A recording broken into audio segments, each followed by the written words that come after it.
নমস্কার বন্ধুরা, village food with মিনুতে তোমাদের সকলকে স্বাগত জানাই। এখন কিন্তু অল্প অল্প ঠান্ডা পড়ে গেছে, আর এই ঠান্ডার সময় কিন্তু ভর্তা খুবই প্রিয় আমাদের একটি রেসিপি। তাই আজকে আমি তোমাদের সাথে শেয়ার করলাম আলু ভর্তার একটি অসাধারণ রেসিপি, যেটি কিন্তু খেতে অসাধারণ হয়। রেসিপিটি দেখার আগে তোমরা প্লিজ আমার চ্যানেলটি সাবস্ক্রাইব করে নিও। দেখো, আলু ভর্তা তৈরির জন্য এখানে আমি প্রথমেই আলুগুলো টুকরো করে কিন্তু সেদ্ধ করে নিয়েছি। তাই এই আলুর টুকরোগুলো আমি দিয়ে দিলাম।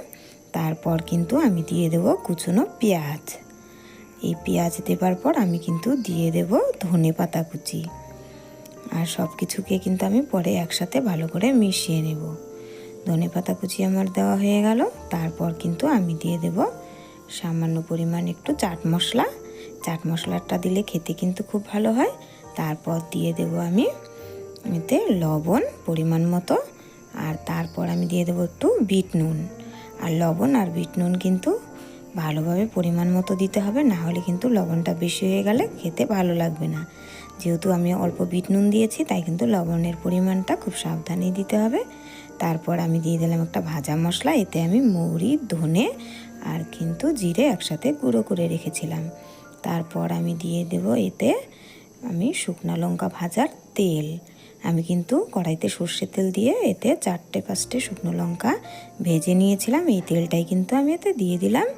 এবার কিন্তু আমি সবগুলোকে একসাথে ভালো করে মেখে নেব। এতে কিন্তু তোমরা কাঁচা তেলও ব্যবহার করতে পারো, কাঁচা সর্ষের তেল। কিন্তু এই কাঁচা সর্ষের তেলের থেকে কিন্তু এইভাবে ভাজা তেলটা দিলে ভর্তাটা কিন্তু খেতে অসাধারণ হয়। তাই কিন্তু আমি এভাবে ভাজা তেলটাই ব্যবহার করলাম। এবার কিন্তু দেখো আমার মাখা হয়ে গেছে, আর খুব সহজেই কিন্তু এটা হয়ে গেল। আর এটা খেতে কিন্তু খুবই সুস্বাদু হয়, যেটা দিয়ে কিন্তু এক থালা ভাত নিমেষেই শেষ হয়ে যাবে। তোমরা কিন্তু চাইলে বাড়িতে খুব সহজেই এই ভর্তাটা তৈরি করতে পারো। এই ভর্তার রেসিপিটা তোমাদের যদি ভালো লাগে তাহলে ভিডিওটিতে প্লিজ একটি লাইক করো, এবং আরও সুন্দর সুন্দর রেসিপি দেখার জন্য চ্যানেলটি প্লিজ সাবস্ক্রাইব করে রেখো।